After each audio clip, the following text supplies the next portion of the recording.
What up, Mac? Ugh, you know I don't like when you call me that, my friend. No, I was talking to other Mac, Mac Marsh, What's up, Mac gang? Mac Marsh. Welcome to the pod. guest star. In the Guest house. star. Two Macs. Two Macs don't make a right. What brings you to the pod today? How did we get here? We got here by me being a fan, first and foremost. Y'all do an excellent job on the Oh, pod, and I really like listening to everything y'all have. It's part of my content diet, which is awesome. But the other reason why I'm here is because I, like many Americans, have lived this movie. I had a childhood where my next door neighbors in our backyard had a never ending baseball game. We counted home runs during the summer. We had a fence we couldn't jump. We had shortcuts to our yards. We had the house on Halloween you can't go knock on the door for because somebody made up a story that one day there was a mean old lady and now you can't go down there. So it's all the childhood mythology that I lived through that I wanted to be here to be in support of. they should have used your childhood as I the was gonna inspiration for say. the sequel because they put out that 4 point something rated sequel in like 2005. Like they should have just used your life story. I Yeah. honestly think that about a lot of things. So I'm here for it. He's You're like like my Shawshank Redemption, Aliens. he's like my life story is so interesting that, you should really make it into a movie over Well, and over. there It does sound so wholesome, I will say. That sounds adorable. Yes, and there was a version of my life in a dark chapter where it was essentially the basketball diaries. So I, could have advised Wow. on that too. You never know. This is a one-stop shop in Mac, is what I'm hearing. All right, cool, cool.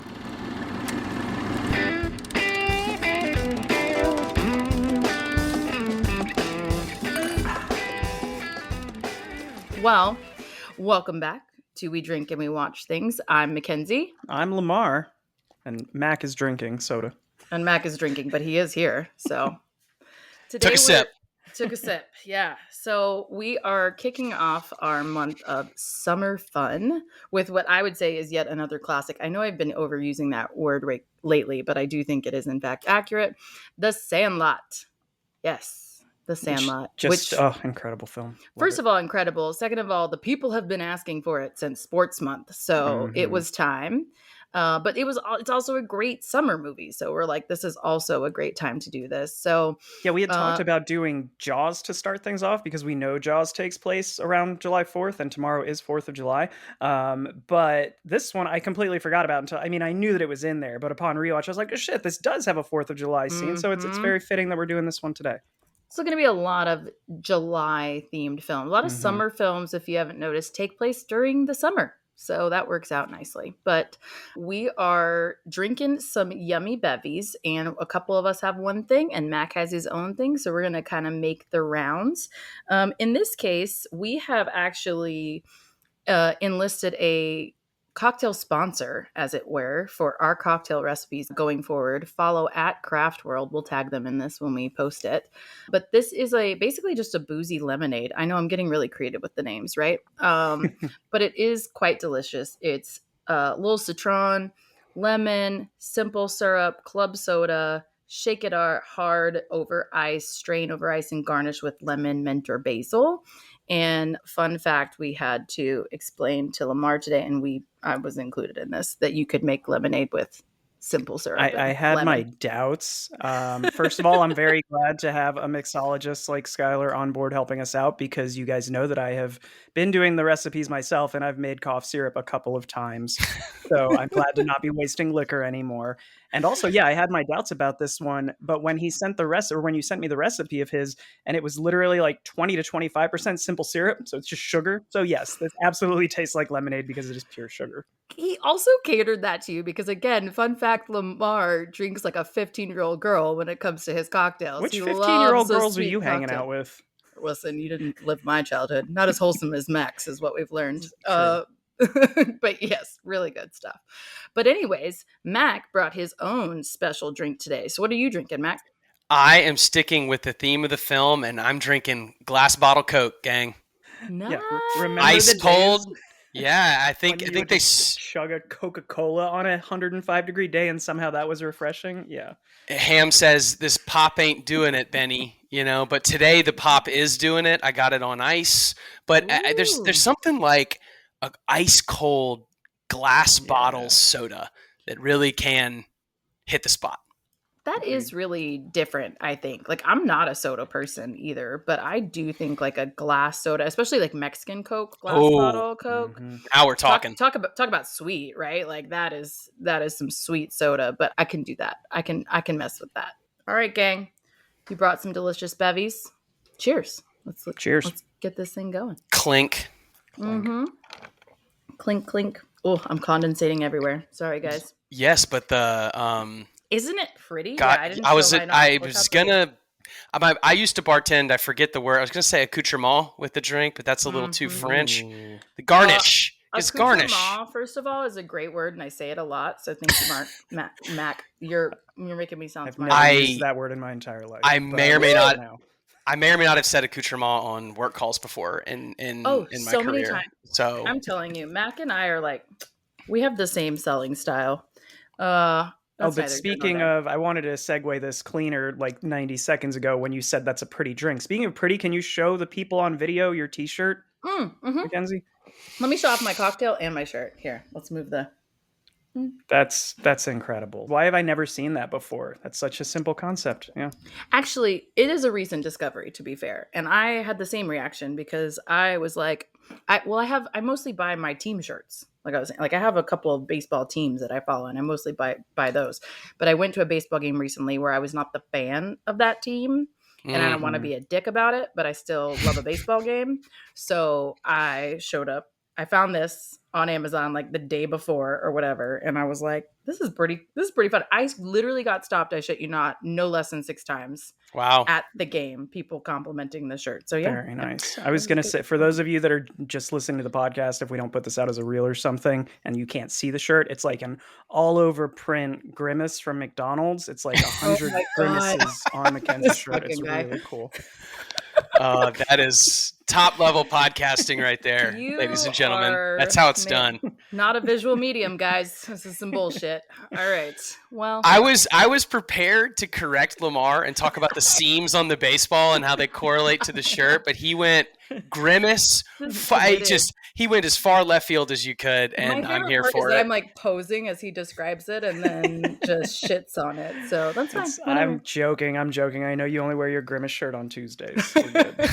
Yeah, never on a pod day. We don't need evidence of that shit. Alrighty. Well, let's dig into it because we got a lot to say on this one. Yeah. Everybody, as we said, is a fan of this film, but mostly we want to knock out the basics and get into the good stuff. So this time, the basics actually should go by pretty quick because a lot of these kiddos were kiddo actors that didn't do a lot more. So I think it should be fast this time around. But anyways, The Sandlot, 1993, ladies and gentlemen. And this very highly rated, 7.8 out of 10 on IMDb, 65% for critics, which is still very positive, but I'm a little salty about it. I'm not going to lie. I feel like I'm surprised it's that low, actually. But I know, that's what I'm saying. But whatever, they're dumb. 89% for audience, though. Let's get in closer. There we go. And then we have a couple folks here for director-writer David Mickey Evans as a co-writer, but who's the director as well. Also the narrator. Also the narrator, which actually I think he did a good job with the narration. Yeah, Janelle heard his voice and was like, where do I know this guy from? And I'm like, nowhere. This is the director, but he does have that radio voice. Yeah, he has that radio, like it sounds almost like a baseball announcer, radio announcer. Exactly. I love it. But he didn't do a lot else. So I was going to ask both of you guys, like, was there anything off of that jumped out of you that you had seen? I remember First Kid. But that's really I remember the name and I know that I saw it, but I get that mixed up with so many other early 90s kids. Which one is that's with Sinbad. Oh, Sinbad. Yeah. Exactly. Yeah, okay. Yeah. I do remember that one. Yes. But, I agree with you. There's a bunch of those around that time that are all like feel the same. Like comes to mind Blank Check. Blank Check. For exact. Yeah. Like that's a different watch as an adult. Oh my God. I haven't watched it as an adult. Sidebar. How did that go? Isn't the whole plot line that it's a child trying to get like a female FBI agent to fall in love with him? Like that's the whole plot. And she like kisses him. I do not remember that part. I just remember the like mansion and the pizza and the limo and the what, like all the good stuff. Don't revisit. There are two things that stick out from Blank Check. One is that $1 million is not that much money anymore. I know. And then the second one is that it's problematic, that there's some third act issues in Blank Check for sure. Oh, yeah. That's okay. Well, I feel like I shouldn't go back to this. So thank you for stopping me, guys. But because I have some like real nostalgia about that as a kid. So I'm not going to fuck with it. Anyways, But he what's also interesting too, go real ahead. quick, Mackenzie, this is a time in like 91 to 95 where there was a ton of elite kids movies. Oh, Mhm. yeah. This is when Little Giants came out. This Yep. was God, what's the one that Hamilton Porter was into? Mean Green, Green Mean, Mean, Was it a Big Green? Big Green, Big Big Green. Green. And Yeah. there was Rookie of the Year, which is an excellent baseball Mighty movie. Ducks. Mighty Ducks came out So right many here. great Little Giants is one too that like that you said that just I loved Little Giants. That was so good. Oh, Shout out Devon Sawa, Little Giants. I think a lot Devin of that though, Sawa. like it might just be because I'm trying to think of prior to that. Mackenzie would know better than I do. I think the companies that make children's movies, whether it's Disney or others that were out there making these, maybe they just this is when they picked up on, oh, you can make sports movies for kids, and it was just a trend. That's my theory I'm running with anyway. I think that's true. I mean, that's generally true in filmmaking, period, right? Yeah. Like there's seasonality of types of film. There's heist films for 5 years straight. There's Hmm. superhero films for 5 years straight, like so on and so forth. It's just when something works, they try to copy and paste it and cash in on the trend for sure. Early But hey, 2000s, there were it so worked. many teen movies that came Oh out yeah, that was a that hundred huge thing for percent. about 6 or 7 Can't years. hardly wait. And then Drive they me spoofed crazy. it Blah blah blah. Yeah, Mm-hmm. they and made that moved one that was towards. not another teen movie. That one I remember. I don't remember the title, but I do remember them making a film. That it was not another Yeah, one it wasn't for like the sure. others. It's a mystery what it was, but it wasn't. It was not another teen movie. All right. Well, let's dig into the cast here. Well, I'm sorry, I neglected one of the writers. I apologize. Robert Gunter is also a writer on this flick, and he same thing hadn't done a lot, but he did like Journey to the Center of the Earth, same thing, kind of like around that time, and then he did the later Sandlots as well. But that's kind of it. Yeah. So this was kind of a little bit of a one hit wonder for these guys as far as quality and success of this film. So And I think what's cool too is the origin of the movie was because the director's brother got bullied, and then they jumped a fence to go get a baseball to try to like win over the neighborhood bullies to be friends with them. He gets bit by a dog. Years later, they make the movie. So it becomes a thing where the director cribbed his own life and made something so authentic that it was Mhm. probably very difficult to replicate again. yeah, I mean, I think that's totally true. So authentic, so genuine, and then you like try to commercialize it and it doesn't work. So I mean, it makes I perfect had sense. no idea about that, Mac. Like I figured this is probably loosely based on, all of our childhoods in a way, but I didn't know that the director had actually experienced that. That's crazy. Yeah, it was his brother, Okay. that they were desperately trying to win over the bullies, and he says later through like a 25th anniversary documentary that all of the kids that are in the movie were basically the bullies, but he was like, nobody wants to watch a movie about bullies, so he made them all a lovable cast and crew that he would try to be a part of, as opposed to getting crapped on by through the process Well, of the that film. all makes sense. Okay, so we do this in the pod, and I don't like to go down just a random fun fact tangent, but But sometimes you now just you're have to. gonna. Well, because this ties into exactly what Mac's saying. Is one of the things that I read was that the director or the film company had actually gotten sued by one of the childhood characters. That this was, I guess, Squints. And now it makes more sense that if he was kind of an asshole to this guy when he was a kid, and then there's his name is in a movie, and he's doing these crazy, saying these silly things and whatnot. But it's like, who doesn't love Squints? I don't know. But this guy was pissed and sued the studio, ended up losing. But it's just like, don't be a fucking bully then, maybe. I don't know. Yeah, I don't know. Maybe don't suck. Also, Squints in the movie, deep respect and love for Squint. I was like, we're the same person. He's super impatient. I'm here for it. Let's go. Anyway, yes, we're gonna focus up. All right, we're gonna knock these kids out Back really on the quick. I tracks. promise. Tom Geary, which is our lead character that we are following the whole time, Smalls. I love it. Anyway, he hasn't done a ton of stuff. He's been in a couple of things: Mystic River, Black Hawk Down. Those are the main ones that I felt like people would know. Anything else from y'all? The Yeah. Revenant, but The Revenant, Mm, U571 was a pretty prominent film, but I mean, he was very central to the plot of Mystic River, which was a Yeah. Clint Eastwood, Sean Penn, Mhm. Tim Robbins vehicle. But he didn't do anything after that, which is crazy to me. I mean, that was a great film too. Oh God, I can still see the like Sean Penn moment in that. So, Ugh. anyway, yeah. So great film, and surprised that he didn't keep doing stuff because he did great. Yeah. Mike Vittar plays Benny. whose only real major credit is Mighty Ducks besides this. So And I don't, he later on dropped out of Hollywood and is now a fireman. which, that is a whole other level of crazy outside of Hollywood. You're like going to run into fires. I feel like, I think that if I were in a fire and somebody came and rescued me and then took off their helmet and it was Benny the Jet Rodriguez, I would assume I died. Like I'm in heaven. Oh, okay. Try telling that story. Yeah, like, here no we one's go. ever gonna believe. And then he ran off into the night. Fast And then as you're you like, can. are we going to play baseball now? Like, I love it. We have Patrick Renna, who plays Ham.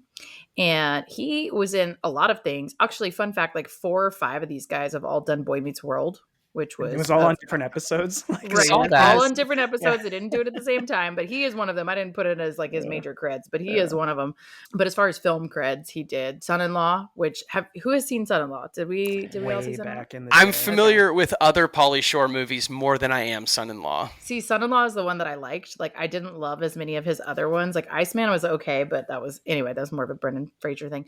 But yeah, he did Son-in-Law, which I thought was very funny, and Big Green, which you just mentioned. Big Green. So. I butchered the name, but Big Green was better. And if we do want to stay on the topic of reunions, there are quite a lot of crossover in different versions of CSI and Law and Order for all of these people. If you run through their IMDb's, and I thought that was kind of shows though that every fucking actor has ever been on. It's like the CSI is like dark horse for me there, but Law and Order, man, like Law and Order has had every single person, and I'm coming to learn that everyone's been on CSI. Victim. You gotta have a victim every episode. And you gotta have like 3 suspects. So and it's gotta be different every episode. It makes sense that everyone's on that shit. But it's always the same fucking person. You know what I mean? Like the person who did it is always the same person. You know exactly who it is. Anyway, whatever. I digress.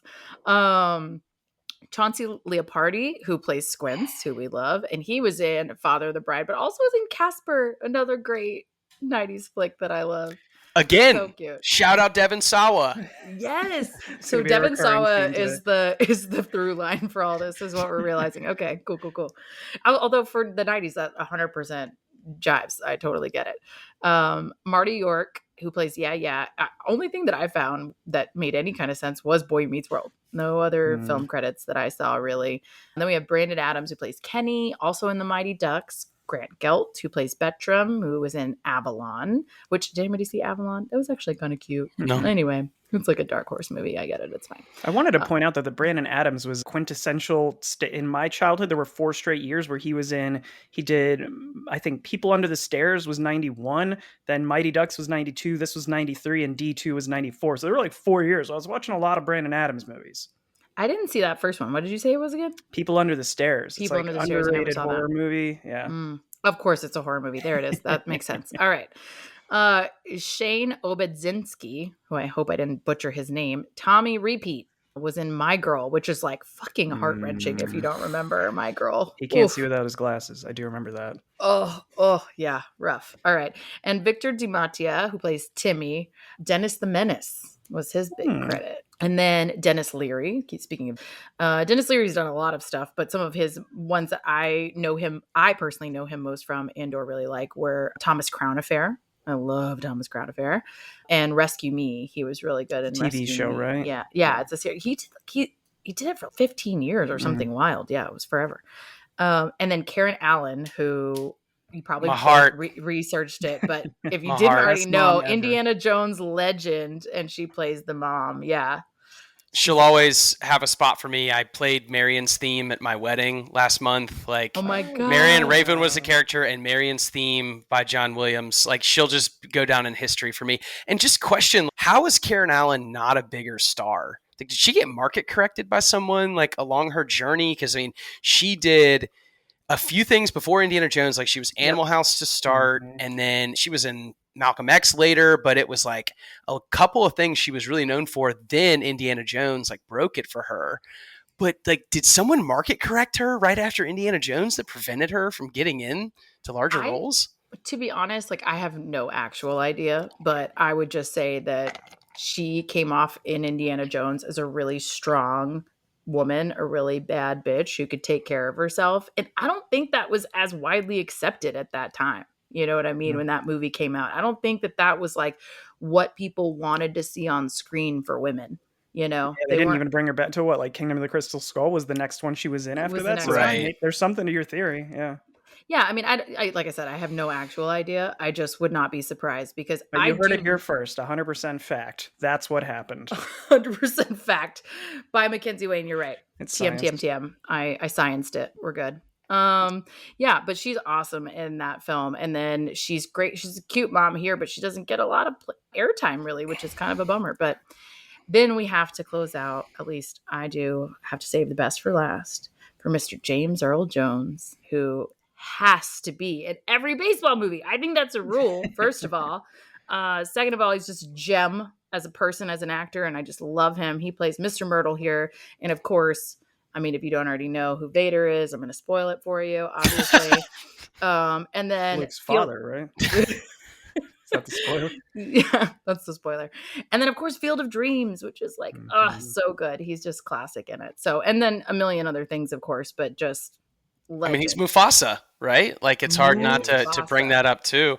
Okay, I purposely left that off because it hurts my heart a little. Like, yeah. He just, oof. He didn't really die. Like, he's not really blind in this either. Like, I didn't know he was blind. In the movie. Whatever. I don't want to talk about Mufasa. The only other person I'd bring up, and this is an uncredited person on the movie, but Arliss Howard is the first person we see. He plays grown-up Smalls in the booth, but Arliss Howard is like a thing. I have that note. Yeah, he's a thing. He was in The Killer that just came out. He was at the end of Moneyball. He plays the owner of the Boston Red Sox. Owner of the Red Sox, exactly. Yeah, he's in Full Metal Jacket, Jurassic 2. He's in Mank, Natural Born Killers, and he married Deborah Winger and is still married to Deborah Winger. Yeah. Which is, I mean, he spent a little bit of time on doing stage acting as well. But like, Arliss Howard's great, and it's kind of shocking that he's uncredited in this film. Yeah, I had him in my notes for later, but he is, not one of the credited actors in this. And I guess it's because it's so small, but you could say he's the got same. The jet stole home. It's a great line. Exactly. He gives out at least 3 high fives. He gives 3 He's earning high his fives. paycheck. Also, like Art LaFleur, same thing, actually, if you want to get down to it. Like, he's barely there that long either. And he's been in a bunch of stuff as well. Field of Dreams included, by the way. Maybe he's just doing his friend a favor or something like that. Yeah, and I think it's supposed to be one of those things where, like, you don't connect the dots before the movie, and so they didn't credit it then. You know what I mean? But anyway, he's great. Yeah, it could have been a billing thing too. You know, they couldn't afford it, so they just the studio flew in Arliss Howard because, like you said, Mackenzie owes a favor.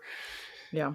I wanted to actually call out one last one, only because the thing that I had in my head, and you guys can tell me if you disagree. We've talked about the people who were famous going into this film that have roles in this, but coming out of this, we talked about how most of the 9 baseball players didn't go on to do a lot, with the exception, I think, of like Smalls maybe. But Marley Shelton, who plays Wendy Peppercorn, the lifeguard, would go on to be in, maybe it's just because they're close to my heart, but she has a bit part in Sin City. She's also in Scream 4 and Scream 5. She's in Planet Terror, which was a Robert Rodriguez part of Grindhouse. Like, I feel like she did the most quality stuff after this film out of the entire She was also in Never Been Kissed, which was like that 2000s teen era movie as well. So yeah, that's right. She did do a lot of stuff, but she's literally so low on the credits when I'm making this list that I didn't even think about adding her. But you're right. She's a big part of the movie too. She is. I love it. All right. Well, and another thing I wanted to call out is the score is done by Mr. David Newman, which I'm trying to remember to do more often because music is critical to films, guys. It really is. And I think it makes a big difference here as well. I'm going to give you guys the very quick plot summary, which, as we know, is succinct but usually accurate. It is in the summer of 1962, a new kid in town is taken under the wing of a young baseball prodigy and his rowdy team, resulting in many adventures. Cute. Anything else to add?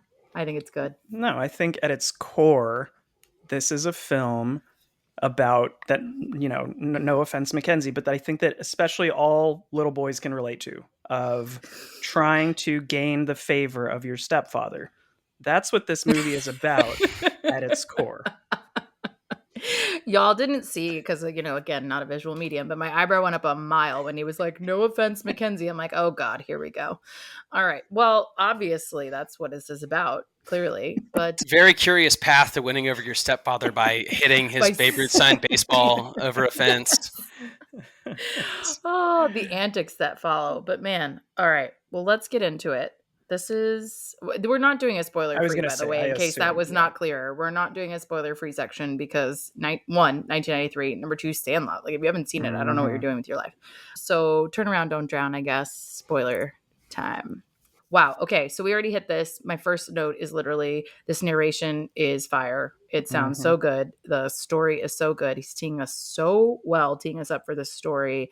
And just like, again, in all caps, my next note is, oh, the nostalgia. I just feel it waft over me as soon as this starts.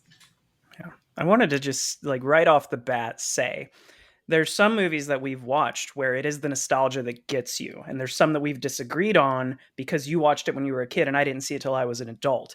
This one is a great fucking movie no matter what age you are. It is not a chill, to me, it's not just a straight up kids movie. It is a baseball film, and I'll call out one moment later where I'm like, that's the only childish thing about this. The rest of it is, it's almost like a Christmas story. Like, it's timeless, but it's something kids relate to, but parents can Mm-hmm. still find super entertaining to watch. Absolutely. And I think there's my first note was soundtrack check, because the Mhm. minute the songs come in, like I grew up with my mom playing 60s doo-wop in the car wherever we Nice. went all the time. So Yeah. that sound of that music came through to me, and that's my nostalgia multiplied by the movie, which Mm-hmm. has those scenes that are so synonymous with each track that's played. So like, Mhm. as soon as the first song comes in, I'm like, oh, I'm watching The Sandlot. It just like Mm-hmm. transports you to that place the minute you hear the first note of the first song. Yep. And I feel like it transports you to almost the first time you saw it too, right? Like, just that moment of this this movie resonates with you so strongly at a younger age. It resonates now, but like, you remember that first time that you saw it and you're like, oh. And for me personally, I it sounds weird to have that level of nostalgia as a girl who didn't play baseball, but I also was not allowed to play contact sports when I was young because Mhm. of my accident or whatever. Lamar knows this. And so desperately wanted to play baseball. I wanted to be in the like, this was the dream. Like, this was a dream summer and I could never do it. And so this was how I got to live vicariously. So I love it for that reason, for But sure. even if you didn't play baseball, right, it's just, it's that feeling of going outside and just playing. Yeah. Like, when you could just Just do that playing all day. That was your 100%. biggest responsibility. That was where you, and you're like Max said before, it's not about winning and lose. Just like, I need to go outside and have some fun for a few hours, and you just do it every day with your friends. It's reminiscent of that, no matter what Yeah. you're playing. Just It's get the dirty and be silly and get out. Yeah. 100%. Exactly. It's the movie version of what's going on in the neighborhood because everybody's bikes are parked outside someone's house. Yeah. Yeah. They're knocked over. You can see where everybody's at, or they're like sneaking into the woods or whatever. We got caught up to some antics more than once for that reason. Yeah, 100% for sure. I was making rogue tree houses. Geez, it wasn't that bad. Okay. Anyways.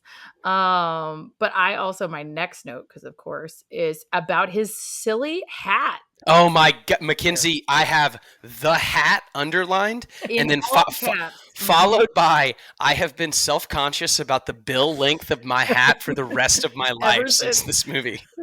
And then I also have written down Benny's line later when he says, "Hey man, you got a fireplace? Burn that Burn hat. it. Throw that hat in it."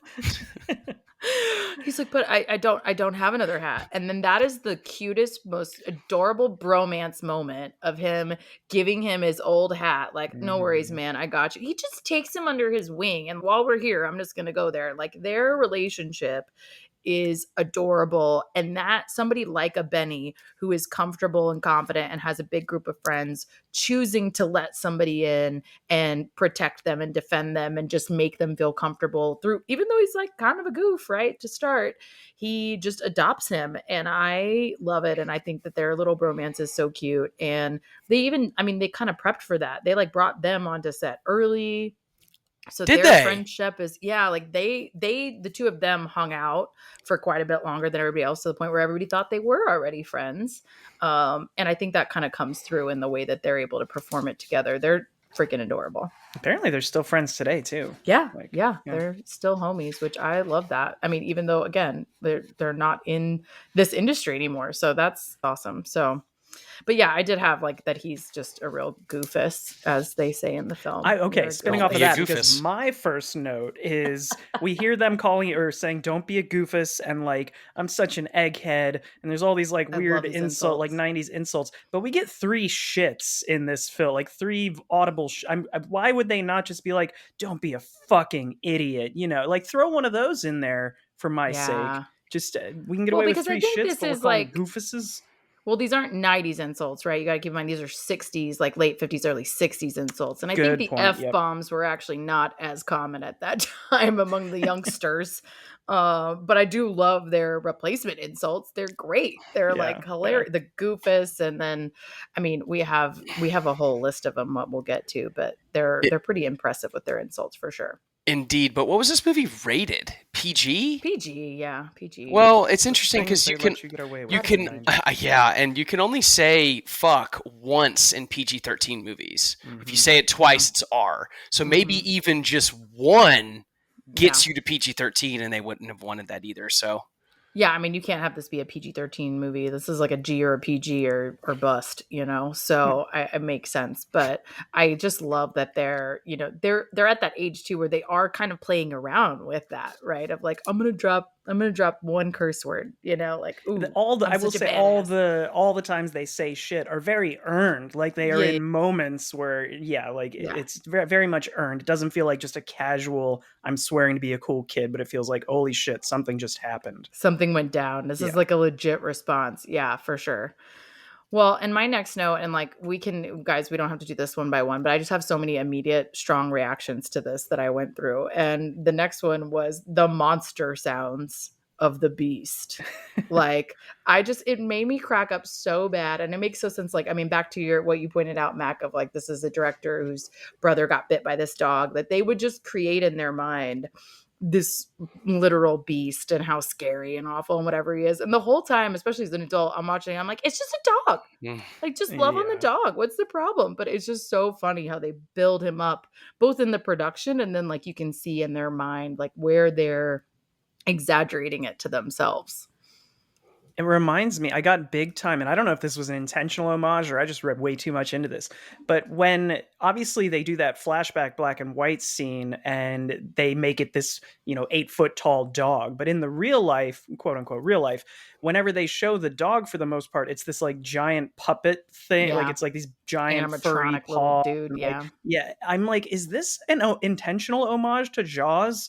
Of let's just, even though we know this shark looks really fake and this dog looks really fake, if we shoot it at the right angle it will look huge, but it'll also look kind of scary. But then when you look closely it's clearly not real. So I don't know if that was on purpose or just that's just me reading too much into it. I mean, it would be cool if it were on purpose. I don't know that it is, but Yeah. nothing to validate or invalidate. But I personally read it as just kids, and like when they tell a story later, right? When we Hmm. go tell people what happened on the playground afterward, it's always exaggerated, it's always hyperbolic. And I just read that as like the physical manifestation of that.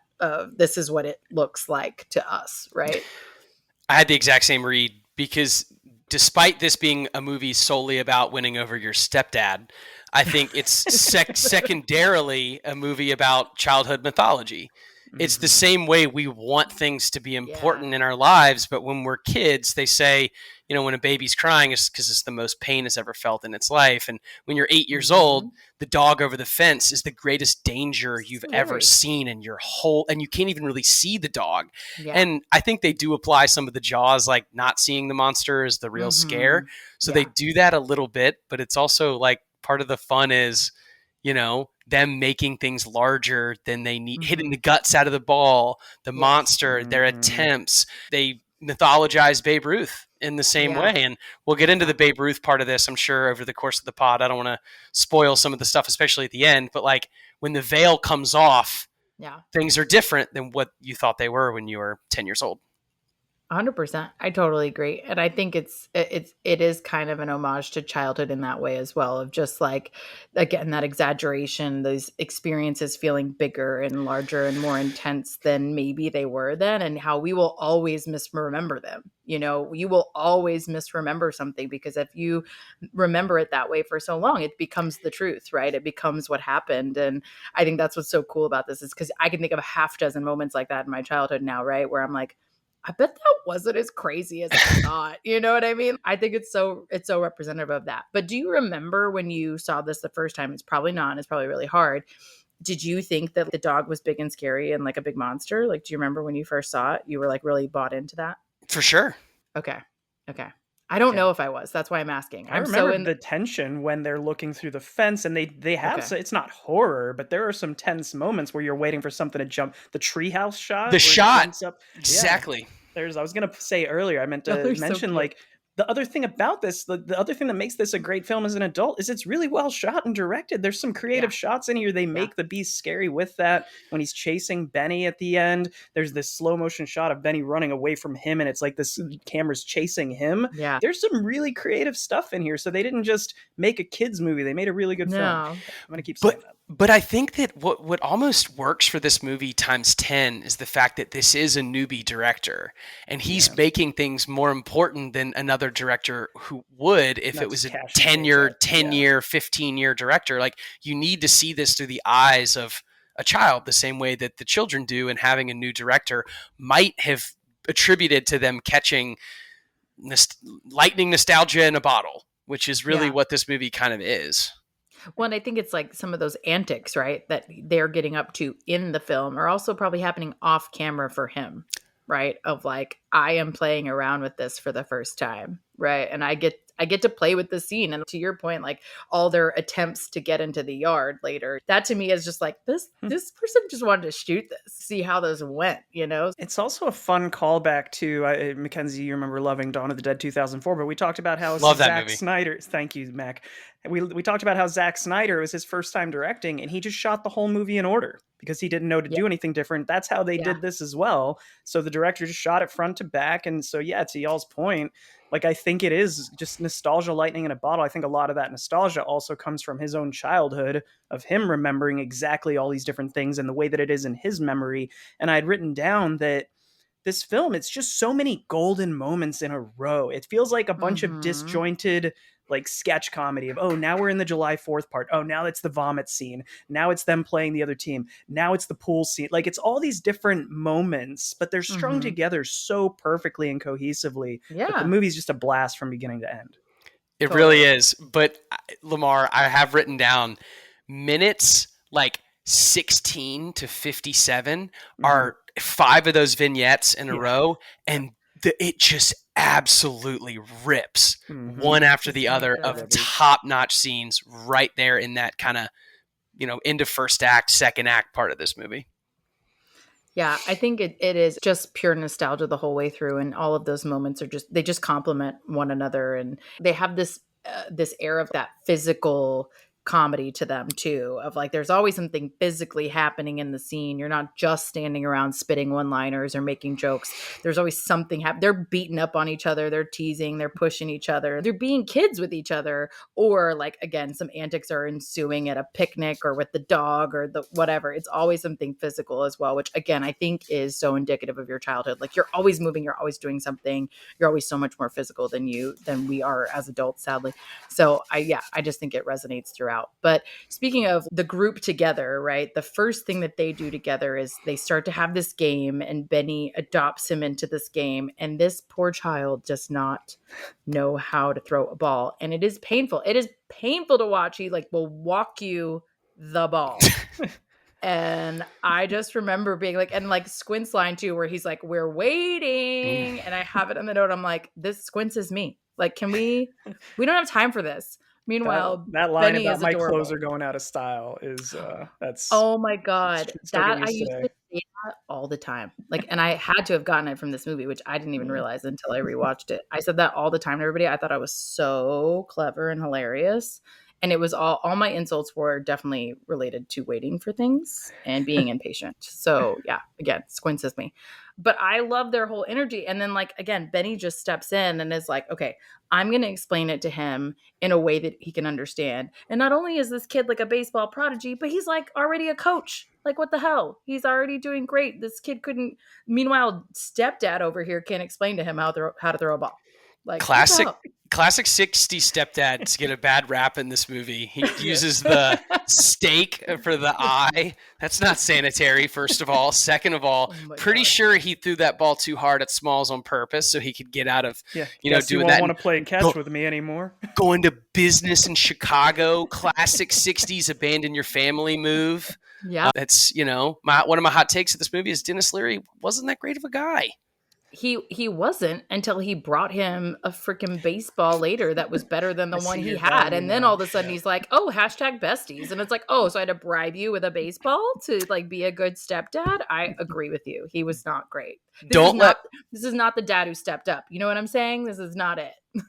Correct. And don't let me get off the pod without telling you my research on the value of each baseball. The the Babe Ruth one, and then the value of the full Murderer's Row signed baseball. Hell yeah, we're totally going into that. I thought you were going to say, "Don't let you get off the pod without telling us about your stepdad." you want to lay that down, and, like put it out there for the world. Should we share that? Listen, we're gonna have a therapy moment in the middle of the pod. I'm here for it. Well, the other thing I would have said is just don't let me off this pod. Don't let me off this pod. Exactly. We're just going to record forever. You can join the next one, even though you haven't seen it. So we're recording 2 for tonight. So you're on. I wanted to call out 2 real quick things. One thing that I don't remember there being so much of in this film was saliva. The spitting scene actually grossed me out as an adult. I remember loving it as a kid, but I was like, oh, I don't need to see these goobers coming out of their mouths. Well, what I will say is that, and there's a lot of dog slobber too, Lamar. Yeah, so yes. a lot of that. But listen, give me dog slobber. I'm here for it. Yeah, agreed. What I will say is a movie trope I greatly enjoy is team introductions. They do a great one in Ocean's 11. They do a great one in lots of those kind of movies. But it's like, here's this guy, and then it shows his personality through a 10-second video. But I love that each character's spit match their personality. You went in depth on this. It goes through Timmy and Tommy's match, and then when Bertram spits, it's like a, because he's like the tall, lanky guy. He gets kind of like a drooper, if you will. Ham does a big, hawk for his, because he's like the meatier individual, if you will. So just wanted to call out that, like, I'm gonna have to take my headphones out again. Yeah, sorry. I don't want to. I did. He's like, I thought I said it grossed me out. I thought I made that clear. Well, I went through the 4th and 5th example just to see if Lamar would take his headphones out. Yes, respect. Head back to the bench. I'm going to go to the bullpen. If we can gross Lamar out, I think we're winning. So I'm here for it. Lamar's got a page pulled up on the side of as many baseball references as he can. Bullpen, dugout, bench. He's got a few crossed off the list. I just have a list of words. Yeah. I'm going on strike. Oh, hey. Okay. Oh, anyway, yikes. The thing that I think there was a shortage of in this, because I think there was a ton of saliva, was sunscreen. I was like, these kids are just in this baseball field for 80% of the film. But I was like, well, even they're filming this in 1992, I guess the ozone layer was in better shape because the actors weren't wearing sunscreen. But I'm just like, what did they do to keep these kids from getting burned every damn day? That's actually around the time that we figured out there was a hole in the ozone layer, so they really should have been wearing sunscreen. But yeah, people haven't taken that seriously until recently. The sun hits different now, folks. Wear your sunscreen. PSA from the pod. But another thing that I wanted to call out before I forget is that when we first see Benny on the field, I saw that he's wearing an LA Dodgers hat. And this film, if you didn't recall, fam, is taking place in 1962. And this would make him a pretty early LA Dodgers fan because they had just gone over from Brooklyn to LA. So he's adopted them like that. Like, this is only 4 years-ish that they've been in LA, and he's adopted them and wants to play for them and is a big Dodgers fan. So I wanted to gut check that and be like, is that accurate? Would they have been there yet? And they had just gotten there. Maybe he was a Brooklyn fan originally, because we see like Yankees hats and stuff, and then maybe he just followed them to their new city, would be my theory. I mean, they're based in LA in the film, so maybe that's like his local team at that point. But yeah, I don't know. that's it. I thought it was interesting that he was an early adopter before they were like winning in LA. So I thought that was Yeah. cool because we love, like I said, we love an underdog. I'm here for the underdogs. But yeah, we love Benny. He's a good player and he's got an okay team. I will not say now that the Dodgers are good. I can't, as a Red Sox fan, I'm not allowed to say that. Okay, so we also have one of my other favorite lines that I said a lot also as a kid because I was a drama queen. I'm sure you're shocked to hear. But this kiddo, Mr. Smalls, like cannot throw to save his life, as we said. And my favorite thing is when he does this on the field for this first time and and Benny helps him and it's fine. But he's like, my life is over and like just wants to leave. And I was like, this is so peak like kiddo of just, to your point earlier, Mac, like this is the worst thing that's ever happened to this kid at this time. And it sounds so dramatic to us now, but we're like, no, like he this is the hardest thing he's ever been through, being on this field with all these boys and not being able to play baseball. It's hard to remember how hard and how heartbreaking that would be, really. It's something that we can all relate to too. Like we keep saying that. I feel like we're repeating how it evokes every feeling you had in childhood, and that feeling of exclusion, whether you did something wrong or you were being bullied, whatever the cause of it, is something that everyone can relate to. I also think his mom even is like a little bit harsh to him at first of like, get the fuck out and go make some friends, get dirty and like get in trouble a little bit, asterisk. But she's a little bit putting on him some pressure of like, you can't just be an egghead. You can't just be a nerd. That's not allowed. And I was a little bit offended by that because I was like, we can be nerds. Nerds are fine. But I do think it's coming from all sides. He's feeling it from all sides of like, I got to get out. I got to make some friends, to the degree that he's like he's pretending like he knows things that he doesn't know. Like the great Bambino, who he says is, oh, I thought you said Bambi. That was one of my favorite ones of like, did he just try to make this a Bambi reference? Really, kid? That was a bad cover. I just felt like it was a really bad cover. I felt bad for him at the same time. And I really can't like even see a deer now without hearing Ham Porter go, "Oh, that wimpy deer! That wimpy deer!" Oh, that's so sad, though. It wasn't Bambi's fault. Anyway, unrelated. So now he's on the team. Now they're playing regularly. They have this ongoing game, right? And they get into all the like summer experiences, all those vignettes that Mac is talking about, right? Of every single nostalgic moment that you can imagine ever. Then ensues. Yeah, and I think I really want to touch on the black and white. I think that might be my favorite 5 minutes of the film. The whole film is great, but I just love that made-up story. I love that it's Squints who gets to have that monologue.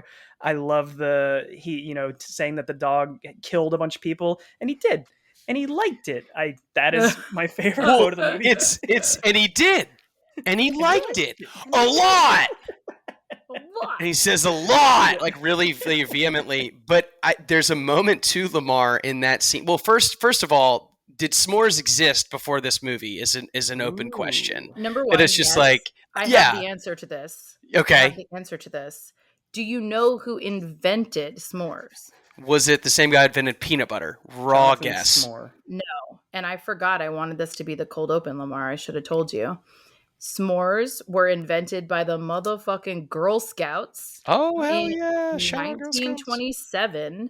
And it was a mom who had to feed like 16 girls at this camp out, and it ended up in the handbook, and it was there up until like 10 years ago or something, like 2 handbooks ago, basically. But yeah, 1927, the Girl Scouts. You're welcome. Nice. That's dope. It's good to get some girl power in this episode. It's about time, there's a lot of like boy energy happening. Like we had to drop some girl knowledge here, But yes, s'mores are delish. And I love that he teaches him to make the s'more. I was like, this is such an iconic, important moment in every child's life of learning how to make a s'more. One of the greatest snacks, I think, of all time, perhaps. It's delicious. Now I want one. Speaking of delicious, when the dog, eats everybody and Squints goes, he ate them bones and all. Great line. The flashlight move. We have to talk about the flashlight under the chin. Classic. Yeah. And then there's 2 pieces of detail, Lamar, that he gives that I'm sure you keyed in on when he's talking about how many guys the beast ate. And this is childhood exaggeration at its best. Because he ate 173 guys. He jumps from 120 and settles on 173 exactly. Yeah. And then the childhood logic of the Beast didn't retire for killing people. The Beast was so good at his job of killing people that he was forced into retirement. That's how the Beast got away from being a guard dog and moved towards Mac, Mr. how Myrtle's long old did he have to backyard. stay under the house for? Forever.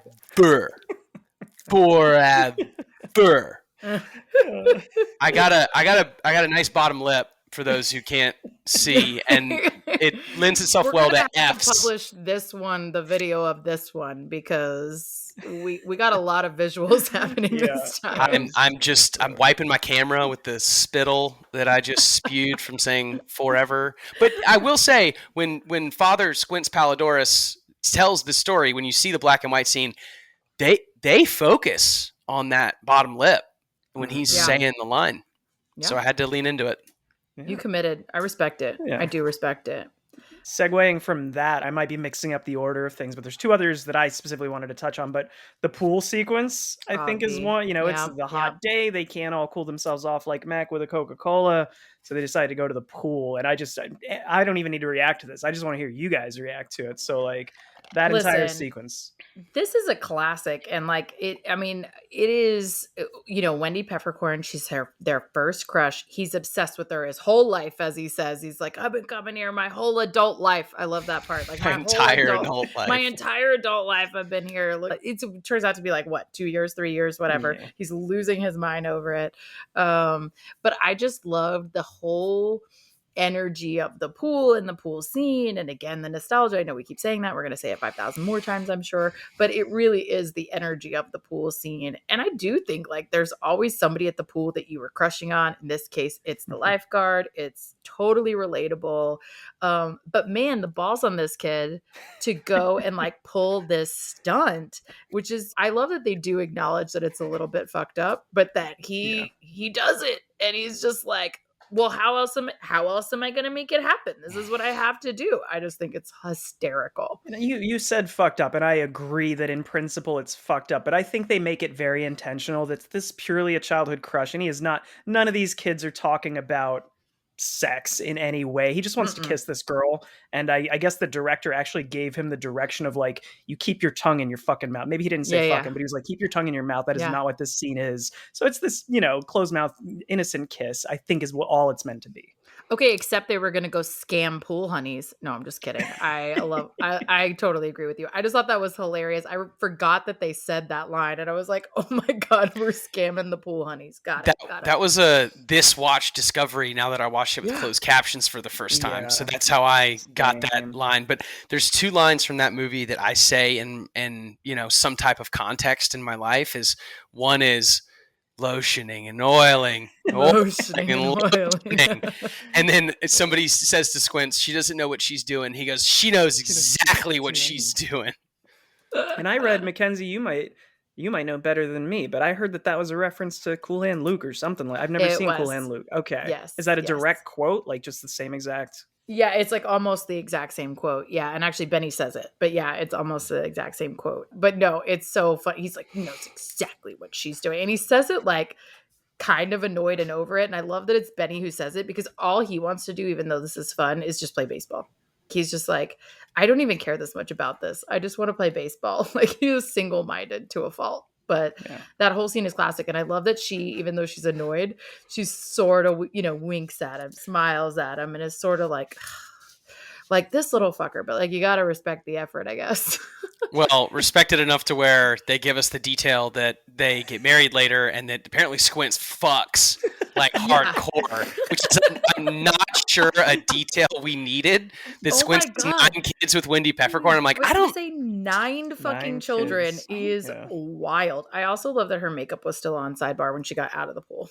I was like, her makeup is flawless. What? This is not happening. But yeah, apparently that one kiss was all she needed. She was actually sold after that.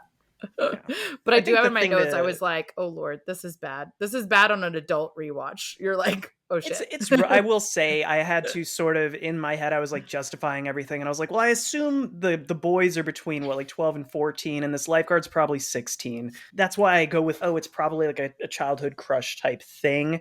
That being said, for the sake of the people that are listening that might find this offensive on rewatch, the only thing I didn't like about it was that they sort of sexualize this girl who's supposed to be 16 or 17. You know, they have the oiling and lotioning as funny as it. It's like it is a little that I could see how people nowadays might be like, maybe even if the actress is 18, but it's a difference between the actress and the story you're telling, right? Well, and they showed her earlier where she was purely there to be ogled. And I think that's fair to say it was like more of a problematic scene than this one in particular, actually, because they were literally zoomed in on her ass while or maybe walking Squints away. is like 17 and he just hasn't hit his growth spurt yet. We don't know. I haven't hit mine yet either, so I feel it. You'll get there. You'll get there. One Don't day. worry.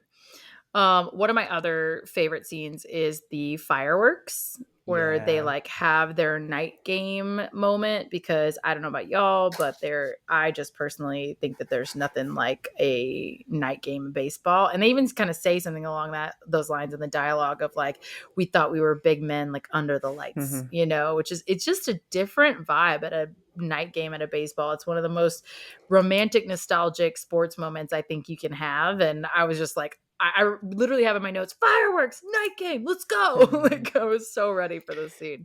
When you're a kid, there's something to doing things not when you're supposed to be doing them. You want to stay up late. You want to do something at night.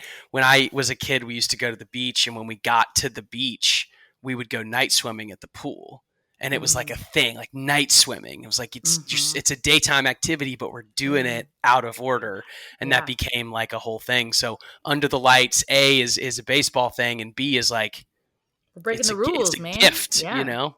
And it's just this nice little, I mean, the whole movie is adorable, but it's this nice somber moment. They all forget they're even playing. They're just, Benny's running the bases and they're all illuminated by the lights and just in awe. And again, it just takes you back to being a kid. It does.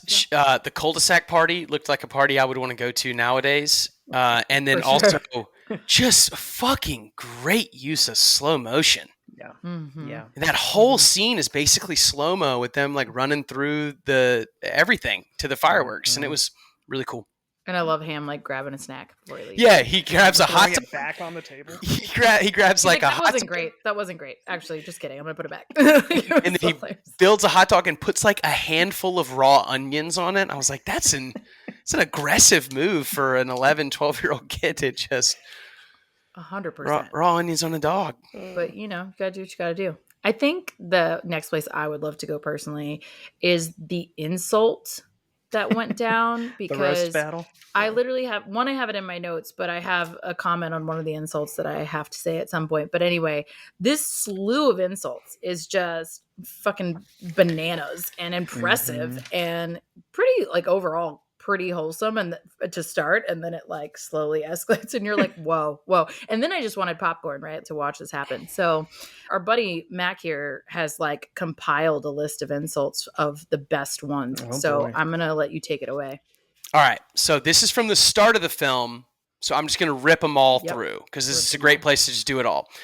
So we start with Egghead, Goofus, and then we get to L7, Weenie, Kids a Square, Dodger Dyer, Footlong, Geek, Blockheads, Jerk, and Benny delivers a great one here. Bunch of can't hack it panty wastes that wear their mama's bra. We have Crap Face, Jerk, Moron, Idiot, Butt Licker, Fart Smeller, Scab Eater. And there's a few there that I kind of move into one, which is you make your Wheaties with your mama's toe jams. Oh God, that was so gross. You bob for apples in the toilet, and you like it. And you like it. And then it's capped with you play ball like a girl. Which we have established is awesome. League of Their Own, anyone. Correct. Thank you so much. Correct. So, yeah. In 1962, this was an insult. Actually, it shouldn't have been because the women's baseball league was in the 40s. We have established at this time in this timeline that it is badass. You guys can STFU. That was my only complaint about the insults. Correct. And Patrick Renna has subsequently said that was now retro, we're calling that a compliment, which is great. Yeah. And They then also tried to make up for it in that sequel in 2004 that I mentioned They do. earlier. It wasn't a great do. film, but they had a female player in that, and that was kind of the whole plot of the movie, was the kind of the Little Giants formula, right? Yeah. And then they jump into alliteration. So they go geek after that, and then they drop buffalo butt face. Or no, excuse me, buffalo butt breath was one. And then the last one I wrote down was pee drinking crap face. Pee drinking crap face. That is rough. That is rough. But my favorite part about all the ones you just mentioned, though, was the one like the can't hack it panty waist who wear their mama's bra or whatever. And that's Benny trying to talk them out of going to the pool. And my favorite part is they all raise their hand like, I can do that. Yep.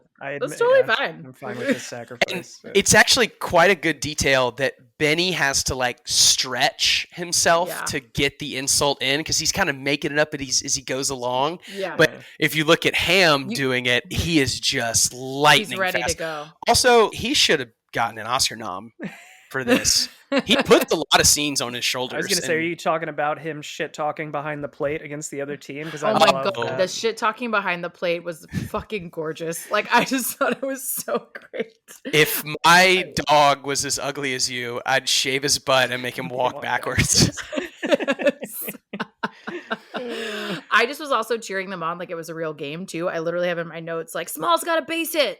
And I was like, ooh, this kid bunted. Like, I was so proud of them the whole time. I was like watching a real baseball game, which I do that every time. Like Moneyball's the same way. Field of Dreams the same way. I'm like watching a baseball game inside of a film. It was so fun.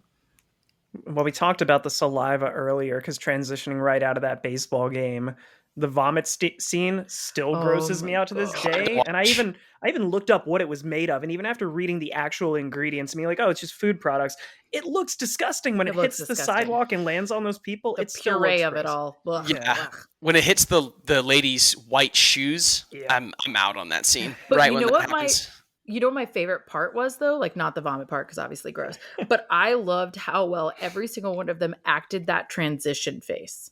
Like, do you remember, like, when you would have this happen when you were a kid, or even just today, like, where you're sick all of a sudden and you don't, like, it comes on strong or quick or whatever.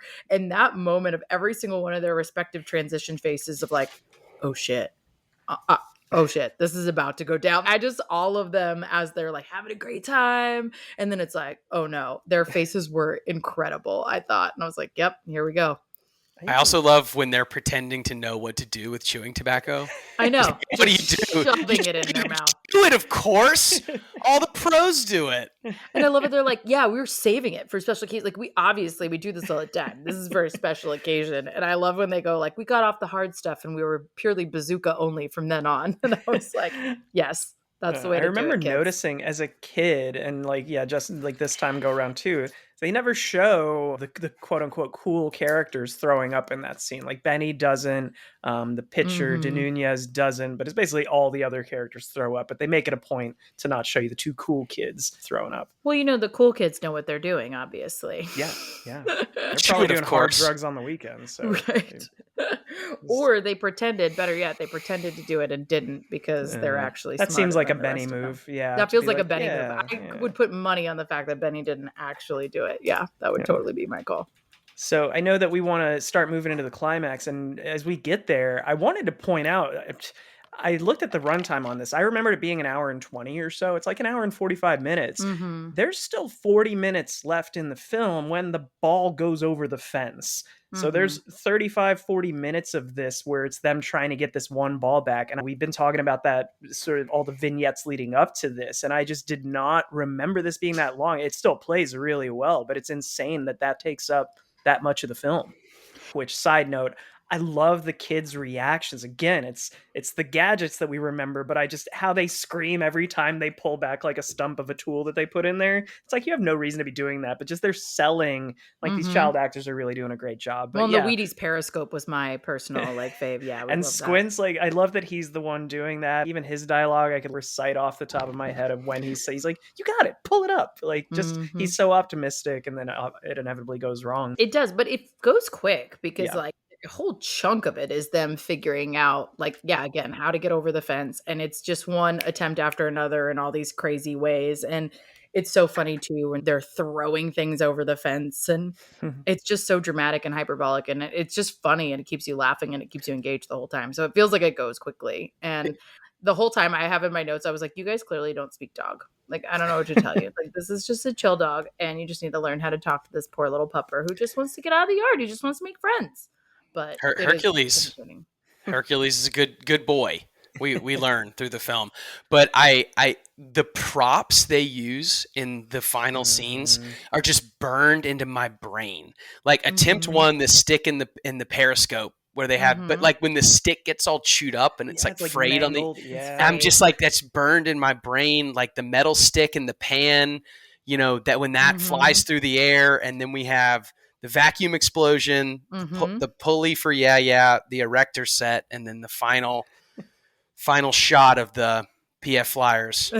Guaranteed to make a kid run faster and jump higher. Like the FTC, I guess, wasn't around in '62, so I don't know how they guaranteed this shit. But yes, is that why you have a Mac, to make you faster? I got mean targeted on Instagram about PF Flyers appropriately, is what you're saying. Yes, I mean like target. Yes, mean as in it worked very well.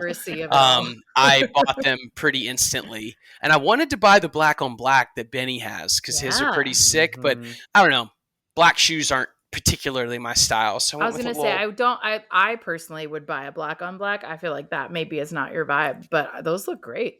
Yes, for those who can see, it's the nice like tan suede on like the rubber. But I actually wore these to my first work event where we did field day outside, gang. And that was your good luck charm. You're like, listen, I'm going to come in and wreck shop. I played football against our president and CRO wearing PF Flyers. And that's well, listen, something he plays golf in flip-flops. So I'm sure he loved that for you. So that's great. Oh, that was a good one. That was a good one. Well, so we go through all these attempts, right, to get over. They're all awesome. And I think, again, I have to say again, this is like kid memory of the way that the stick is flailed and the way they go flying over the fence and all this. Like, I just love that we're still in kid memory, kid view.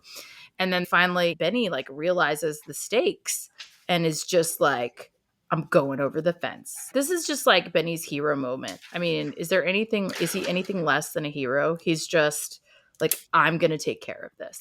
Well, I would distinctly argue that he is a legend, not a hero, because You're right. Heroes get remembered and legends never die. Oof, you're right. Right. I mean, really, Babe Ruth is the hero of the movie, because if not for him, because he talks him into it, is what it is. His ghost haunting this town, Yeah, I mean, if anybody's going to appear to Benny, that's the appropriate person, of course, right? So he goes and amps him up, gets him to do it, and I love it. And I just wanted to point out that I love the initial standoff with Benny and Hercules. Like, again, great piece of filmmaking. It's slow motion. They've got this Western vibe going with the music, the whips cracking, like these sort of last duel showdown sound effects. And then when he finally takes off and it's all in slow-mo, I got like chills thinking about that and rewatching it. This movie rips. This movie straight up rips. I was going to say, we could just talk about how great it is for forever. I kind of like it sets in that like it's the Western vibe, but you calling that out makes me notice it more than I did even watching it for the 1000th time. Just because the whip alone is such a great effect. And he gets over there, and then he realizes that Hercules is a sweetie. Little sweetie patootie. And we get the whole chase scene first, though. Like that. I mean, he just wants to play. Like, I don't understand why people are confused. Like, he just wants friends. He's tied up in a yard. Like, hang out with the dog, and he's going to be lovely to you. I don't understand. I didn't realize that chase scene at the end goes on for like a solid 5 minutes or so before they finally make their way back to the yard. But yeah, I just love that they get to the dog. He shows them the stash, and he's like, guys, like, here's the stash of balls. Like, I just need pets. Like, you're welcome to have them all. You can play forever. I love that they're like, we can play forever now. I just love that moment. He's like, yeah, like, you're free. I'm saving them for you as long as you just pet me. Like, it's not a big deal. I love it. And I love, we then get the transition, of course, to We got to get there. Mr. James Earl Jones. They bring his Yeah. dog back. And of course, he's scary and intimidating and all the things that they have built up in his mind. But he's actually a sweetie. And also, he just wants people to visit him. Like, people just come hang out with me and talk baseball. I love baseball.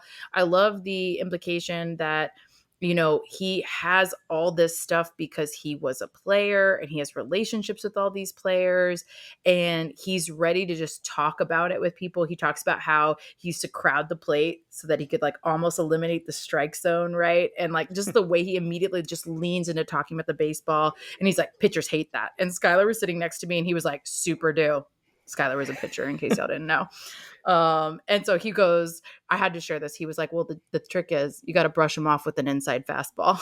Well, that's what somebody tried to do, and that's why the guy is blind And now. So. unfortunately, well, in this case, it was quite sad. And then he turned out, you know, to get hit pretty hard and go blind. But he's still a gem and he has all this great stuff. And he shares with these kids who are obsessed with baseball. And like, this is the guy they are meant to make friends with. And it's just the ultimate moment in the movie for me.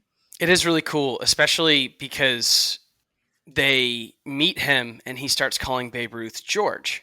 Yep. And it pierces the veil between what mythology is and what it really is to know someone. So they keep calling him his nickname of the Great Bambino, but then they meet someone who actually knows the truth and they use his real name. So it's the nomenclature that kind of passes through from what's a childhood version of something is versus the reality of it, which I thought was kind of a cool little thing they did. Yeah.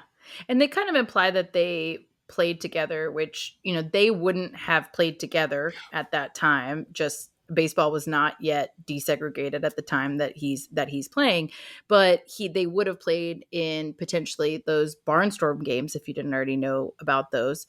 But he would have Babe Ruth played those all over the country and would have played with a lot of players from the Negro Leagues. They were playing in those leagues in Cuba. I think he was playing in Kansas City and a couple other places.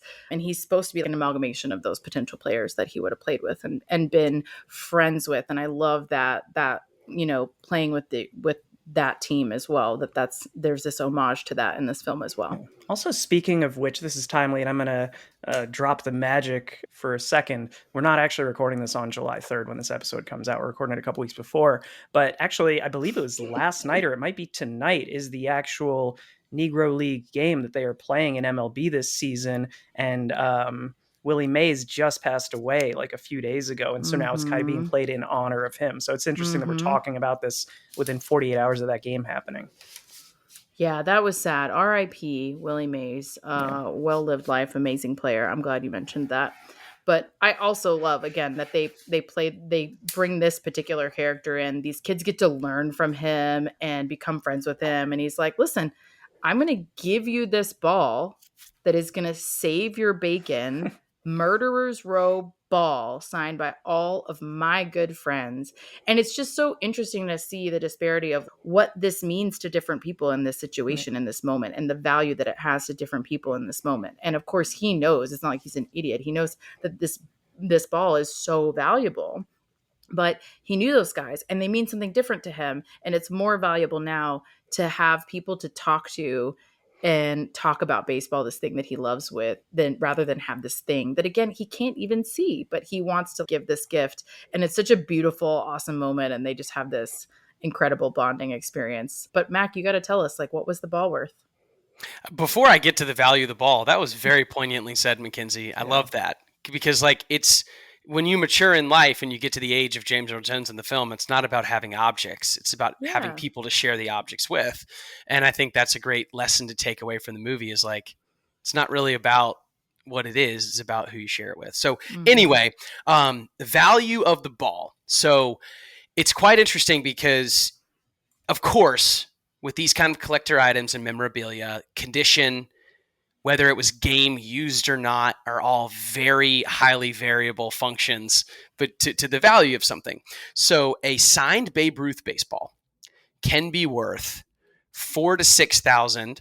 If it's authenticated and game worn, it can be $40,000 to $50,000. Some of them are six figures, but an authenticated, game used, full Murderer's Row 1927 baseball is worth approximately $240,000. So he traded something that was 40 to 40, maybe 50 plus, to something closer to $250,000 in today's value. We need to find that ball, y'all. Like, this is going to be, Dog. in National Treasure when he steals the Declaration of Independence, we just need to make it our goal to track down that ball. We'll do an Ocean's 11 type heist. Let's get rich. We can split it do 3 it. ways, $80,000 each. It's not Yeah, we'll just cut this bit so people don't know it was us, and then we're good. the perfect crime. Perfect crime. Love it. Well, all that to say, we get to kind of round this out, this beautiful film, with where everyone ends up. Which Classic. I think, Where are they now? Yeah, where are they now? We love that, and I think it's great. So, I think all of them. I hope you guys correct me if I miss any, but the narration kicks in again, and he's like, "Hey, the group moved away slowly. I was one of the last ones there, so he kind of knows what happens to everybody." So went to military school and pioneered bungee jumping. And to your point earlier, Mac, of even their spit matching, like their personalities, does this not fit? I feel like this is you're like, okay, checks out. Like I'm totally here for it. Well, they say the bungee jumping, and we all know why, because he was the one, lowered. He was the through. one lowering. Yep. Also, how did we 100%. not talk about the exploding treehouse? First of all, why is the treehouse on the other guy's property, like hanging over his wall, and he doesn't say it? I just answered my own question. He's blind. He doesn't know it's there. But anyway, like, I'm not trying to make my sister is actually blind, so I by no means am trying to make jokes about that. But I did answer my own question with that. But the exploding treehouse that like just nearly murders all the children. There's like flames and it's craziness. Pretty hardcore, that bomb level explosion. Yeah, that's true. It is pretty gnarly for sure. But I do love when he's covered in the soot and ash, and he comes out and he gives like a really great speech. He's just like, we've been dramatically underestimating the beast, and he like just breaks it down for everybody. It's like, when he walks away and he's got the cloud behind him. Like, I don't know what they used for that, but it was brilliant. I love it. I like it. It's it reminds me a little bit later of Italian Job. The guy who's like just the bomb specialist, basically, where he's like lost his hearing in one ear. It's like similar vibes. Anyway. Okay. But then we've got, Timmy and Tommy, who are attached to the hip and repeating the things that each other does. They invented mini malls after propagating like prefabricated tree houses, which I thought was a fun nugget. They were like, we're going to make a bunch of tree houses that are better than the ones we had. And then they became millionaires when they invented mini malls, because of course. So I love that. And then this is one of my faves. Bertram got really into the 60s, quote unquote, and vanished. Yikes. Overdosed. You can just say he overdosed. It's okay for us to have a little bit of, sadness at the end of this film. I was like, this is a little dark. Like, is everybody, we're just going to pretend like we don't know what that means? Okay, cool. I just wrote Bertram LSD junkie. Like, did he just, because he could have just turned into a hitchhiker, like, gone into a lot of 70s stuff. He could have been with the Manson family. I mean, there's a lot of ways to interpret someone getting really into the 70s and no one ever seeing them again. Or a deadhead, like maybe just followed the Grateful Dead on tour. Yeah, and just he was never in one place for very long. Or maybe he moved. There's a lot of ways you could really take that piece of information. My money's on acid. I'm going to be honest with you guys. It felt like it went, hey, he turned into a huge hippie and went off the grid. I have a little fun fact about Bertram. Take it away. So they say he got really into the 60s and no one heard of him. That actor 7 years later in 1999 would star in, I don't know if he was a main character or a side character, a movie called The 60s. Mm-hmm. Like, you can't write this shit. On the nose. You wonder if he took it for that reason. We should ask him. And then we already alluded to this one earlier, but Squints gets married to Wendy and has 5,000 children. TMI. I wonder how many kids they have today. I know. It's been 30 Does it just years. get exponential? Ooh, yikes, gross. All right. And Hamilton became a wrestler. The great, wait for it, Hambino. Because obviously the puns are real. I respect it. And then De Nunez, who is probably the second best player on the team, we would say, became a minor leaguer, played in AAA, which is fun, owned his own business, and stays in baseball, coaches, wait for it, the Heaters, which we love, pitchers, love it, great. And then this is maybe my favorite nugget, Hercules, 199 years old in dog years. Do you know what that means? Do you know how Isn't old that that like means he is? 19 years old or something like He's that, or 20? 28 years old. Oh, wow. Like, that is wild. For a big dog, like, that is insane. I want to know what they fed Hercules because I think he was actually immortal. That's crazy. Well, I like it because the Hercules comp for Babe Ruth was also they said Babe Ruth was less than a god but more than a man, and that's what Hercules was too. Yeah, So Hercules living to 28 would further the mythology of that line as well. indeed. And then the mythology is exactly the word for both of them, for the dog and for the man. I like it. It also somehow makes you, I guess it does make you like a little less upset about hearing that a dog passed away, because obviously that's going to happen. But like when they say he lived for almost 30 fucking years, it's like, oh, well, that's not so bad. Oh, I had a super sad face and then I calculated it and I was like, wait a minute, what the fuck? Yeah, I mean, it was very impressive. He got to eat a lot more people, don't worry. He did. That's how he got to 120, 173 guys. Yeah, I mean, you're going to have a head count at that point after you live it that long.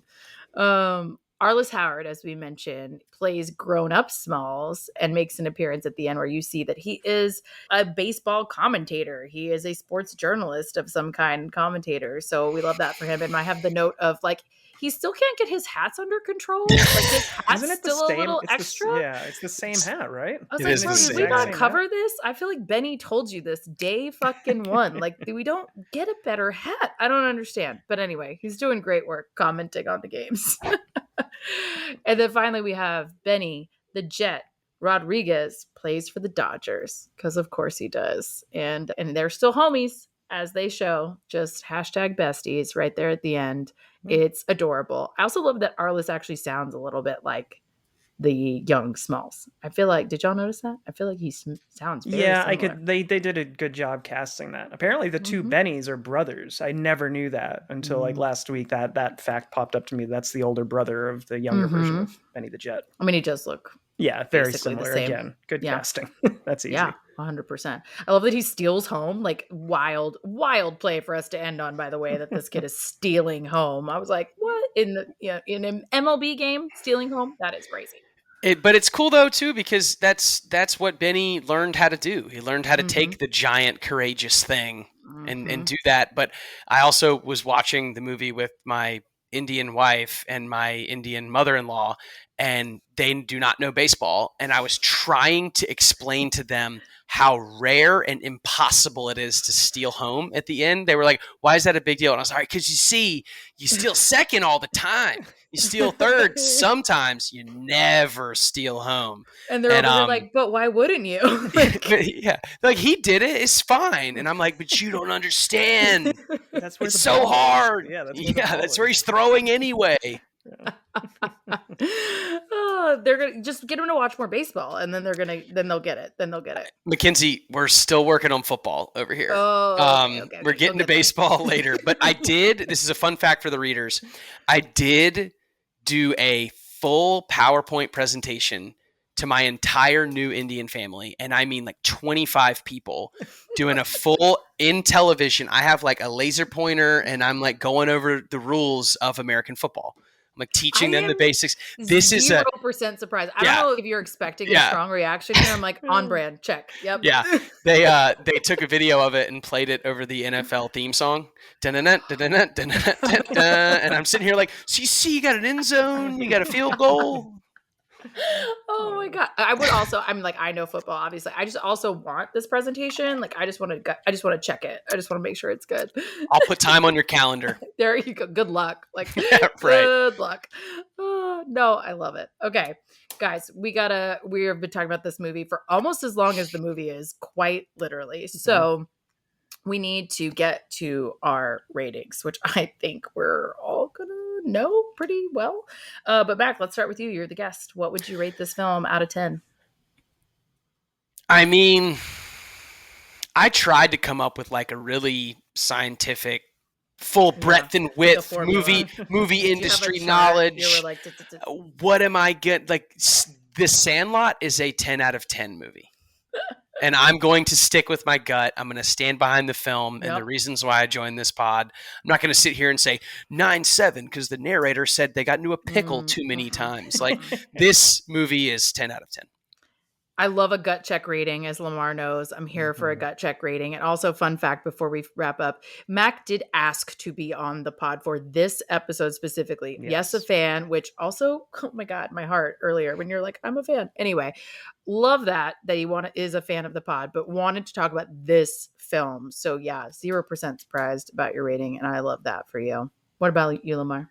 I'm sitting here and I'm trying to remember what I gave A League of Their Own, because I feel like they're both just incredible damn movies. I can't remember if I gave it like a 9 or 9.5. I want to say you were like an 8.5 or a 9. Okay. I don't But know. I, like, on rewatch of this, again, it is just aged so incredibly well. I was well. expecting to have, just More cringe nostalgia. moments. Yeah. Not even cringing, but just not enjoying it, like if the humor Yeah. wouldn't land in some way. But honestly, the humor all still lands. Yeah, there's some childish insults, but they're fucking kids. What more do you want? Like, Right. I'm gonna, to Mac's point, I'm gonna do the opposite. I'm not gonna give it a perfect 10. I'm gonna give it a 9.9, only because of this is the childish moment I was talking about earlier, where I was like, now it feels like a kid's movie for 5 seconds. Is the cake flying up in the air and landing on the chefs in the chase scene? That's the only moment that I was like, oh, now it feels like a kid's movie for just an instant. But I'm gonna go 9.9. This movie's so fucking good. Of course you would, by the way. You're like, I just can't do a 10. That's fine. But no, I hear you on the cheesy moment for sure. But like, I don't know, it just all kind of works for me. I'm gonna go with Mac. I'm definitely a 10 out of 10 here. Like, I can try to find a problem with this, and I'm not even gonna. This might be so the best average rating we've had on a single movie highest ever. Yeah. Like, I can say with confidence, this is the highest rated film that we have done on the pod for sure. You could show this movie to anybody, and it's a can't miss classic. It's a can't miss movie. 100%. I totally agree. Well, guys, thank you everyone for joining, but especially Mac. This was such a great one to have you. This was such a blast. We had so much fun. Thank you for coming. Sincerely happy to be here. It's an honor. I just hope that I did enough to get invited back. Great guest. More than enough. Great guest. It was a great time. I will say, come back next week for our next summer flick, which is going to be Jaws, which is another summer, I think a summer classic, but it's a good bookend to July 4th, this week and next. Yeah, exactly. So come back next week and join us for sure, but also follow us on our socials. We drink and we watch things on Insta. And are we on anything else, Mackenzie? Do we have? We're on everything under the same thing, but pretty much mostly only are actively on Instagram. We don't also look at anything Facebook, else. all that stuff. You can always email us too if you want to go old school. We drink and we watch things pod at Gmail, right? But yeah, definitely get on there, share some of our stuff. We had a lot of activity on a reel this past week, so that's really cool to see. We plan to release more video content. So yeah, let us know what you want to see more of, and we'll try to get you guys more engaged. Yeah, for sure. Good call. All right, kids, go have a drink and watch a thing. Cheers. Cheers.